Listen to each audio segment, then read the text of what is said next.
부동산 간단뉴 부간뉴. 안녕하세요. 매일 부동산 간단 뉴스 부간뉴입니다. 뜨거운 서울 청약.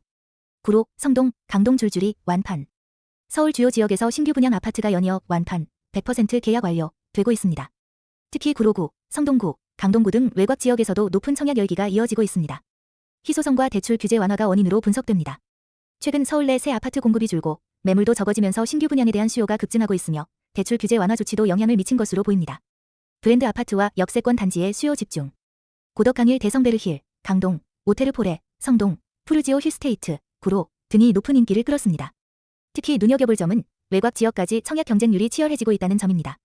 이는 서울 전역에서 새 아파트에 대한 공급 부족과 실수요자의 움직임이 동시에 나타나고 있는 결과로 해석됩니다. 목동 재건축 시동. 8, 1, 2단지 본격 추진, 나머지도 잇따를까? 목동 8단지와 12단지가 재건축 조합 설립 추진위원회 구성을 공식 승인받았습니다. 이는 목동 신시가지 아파트 14개 단지 중에서 추진위가 실제로 설립된 첫 사례입니다. 8단지는 최고 49층, 13,527가구로 탈바꿈할 계획이고 12단지도 최대 43층, 2,810가구로 재탄생할 예정입니다. 단지 내 공원 등 조경과 생활 인프라도 함께 개선될 계획입니다. 1에서 3단지, 11단지도 재건축 연내 구역 지정을 목표로 절차를 밟고 있습니다. 도시계획위원회 심의 등이 남아있으며 이들 단지 역시 향후 본격적인 재건축 대상이 될 가능성이 높습니다. 특히 주목할 점은 목동 전체 단지 중에서 처음으로 실제 추진위 승인을 받은 만큼 향후 다른 단지들의 재건축 흐름의 중요한 분기점이 될 수 있다는 점입니다. 10년 넘게 기다린 오이신설선 연장. 드디어 공사 시동. 서울 오이신설선이 덕성여대 방화역까지 연장되며 총 3.94km 구간이 새로 연결됩니다. 현재 운영 중인 오이신설선의 북쪽 끝, 솔밭공원역 인근에서 지하철 1호선 방화역까지 이어지는 노선입니다. 총 사업비 4,690억 원이 투입되며 2032년 준공이 목표입니다. 우선 시공분 공사부터 시작해 본격적인 실시 설계와 착공이 이뤄집니다. 이번 사업은 민자사업에서 재정사업으로 전환되어 속도를 낼 수 있게 됐습니다. 과거 건설사 참여 중단, 경제성 논란 등으로 장기간 지연됐던 프로젝트가 이제 드디어 정상 궤도에 올랐습니다. 특히 주목할 점은 동부권 주민들의 교통 불편이 크게 해소될 것으로 기대된다는 점입니다. 현재 이 지역은 대중교통 이용이 불편한 지역으로 꼽혔으나 오이신설선 연장이 완료되면 서울 1호선과 직결되며 환승 편의도 개선될 전망입니다. 또 다시 불붙은 서울 집값. 토지거래 허가제 전에 사두자, 쏠림 현상 심화. 정부의 국 7공급 대책 이후에도 서울 주요 지역에서 집값이 다시 들썩이고 있으며 특히 마포, 성동 등은 매수세가 크게 증가하고 있습니다. 마포 레미안 푸르지오, 힐스테이트 서울 순리버 등은 전용 84평방미터 기준으로 24억에서 25억 원대 신고가 거래가 이어지고 있습니다. 토지거래 허가제 확대 가능성에 따른 막차 수요가 집중되며 집값 불안 요인이 되고 있습니다. 지금 아니면 못 산다는 인식에 투자자들이 몰리고 있으며 전국에서 서울로 원정 투자도 이뤄지고 있다는 점이 특징입니다. 정부는 과열 양상을 인식하고 있으며 필요시 토허제 확대, 추가 규제 가능성도 시사했습니다. 실제로 성동, 마포, 강동, 광진구 등은 이미 9월 기준 서울시에서 가장 많은 신고가 거래가 이뤄진 지역으로 나타났습니다. 특히 주목할 점은 실거주 수요보다 규제 전 투자 수요가 앞서면서 매물 부족과 호가 상승이 동시에 벌어지고 있다는 점입니다. 이는 한강변 핵심 지역을 중심으로 공급 절벽과 맞물려 시장 불안을 더 키우는 요소가 되고 있습니다. 용적률 완화의 사업성 급상승. 당산, 도봉 재건축, 드디어 탄력 받나?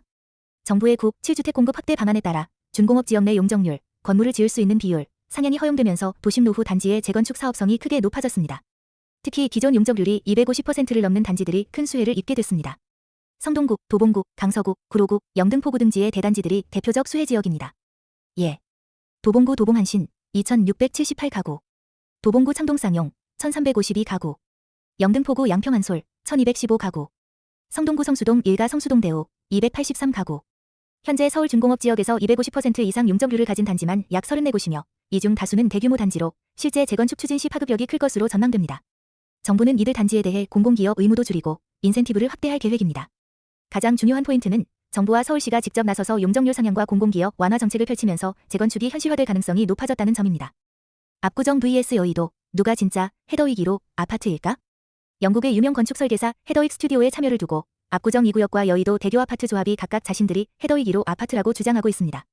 현대건설은 압구정 2구역과 입찰 전부터 헤더윅 측과 협의해왔으며 실제 설계 계약을 맺은 곳은 압구정이라고 주장했습니다. 반면 여의도 대교 아파트 조합도 이미 헤더윅이 설계에 참여했다고 주장하고 있어 사실상 설계 유일성을 두고 양측 간 신경전이 벌어지고 있는 상황입니다. 헤더윅 스튜디오는 두 프로젝트 모두 설계 협업을 인정하면서도 개별 그룹 간 정보 공유가 완전하지 않아 발생한 해프닝이라는 입장을 밝혔습니다. 즉, 같은 회사지만 서로 다른 파트너 그룹이 설계 협업을 맡았다는 것입니다. 이번 사안은 단순한 설계 크레딧을 넘어 브랜드 아파트 이미지와 조합원 분양 마케팅에 직결되는 문제이기 때문에 양측 모두 민감하게 반응하고 있는 것으로 보입니다. 지금은 잠자는 재건축 노려야 할 때. 강남, 분당, 다음 유망지는? 강남 3구와 분당의 준공 20년 이상 아파트가 재건축 대기 수요로 주목받고 있습니다. 이들 지역은 입지와 실거주 환경이 우수해 안전진단 규제 완화 시 재건축 추진 가능성이 높다는 평가를 받고 있습니다. 이상우 인베이드 투자자문 대표는 재건축 추진 전 저평가된 단지를 선제적으로 매수하는 전략이 유효하다고 강조했습니다. 특히 지금 비싸서 못 살 것 같은 아파트가 시간이 지나면 새 아파트보다 싸다 느껴질 수 있다고 언급했습니다. 분당은 안전진단 강화로 인해 재건축 진입이 쉽지 않았지만 향후 제도 개선 시 주요 수혜 지역으로 주목받고 있습니다. 정비구역 지정이 되지 않아 규제에 무기지 않으면서도 입지가 뛰어난 단지들이 핵심 타깃입니다. 특히 눈여겨볼 점은 서울 핵심지의 새 아파트 공급이 줄어드는 상황에서 재건축은 장기적 관점에서 안정적인 투자처로 다시 부상하고 있다는 분석입니다. GTX-B 탄력받자 송도, 남양주 들석. 신호선은 아직 깜깜. GTX-B 노선이 민간 투자 사업 자금 조달, PF,이 원활하게 마무리되며 2031년 개통을 목표로 본격적인 청신호를 켰습니다. 대우건설 컨소시엄이 참여한 이 프로젝트는 총 3조 원 규모의 자금을 확보해 사업 안정성을 확보했습니다. GTX-B 노선은 인천 송도 남양주 마석을 잇는 약 82.8km 구간으로 여의도, 서울역, 용산, 청량리 등 서울 주요 도심을 관통하는 황금 노선입니다. 이에 따라 송도, 남양주 등 주요 정차 예정 지역의 부동산 시장은 이미 수혜 기대감으로 들썩이고 있습니다.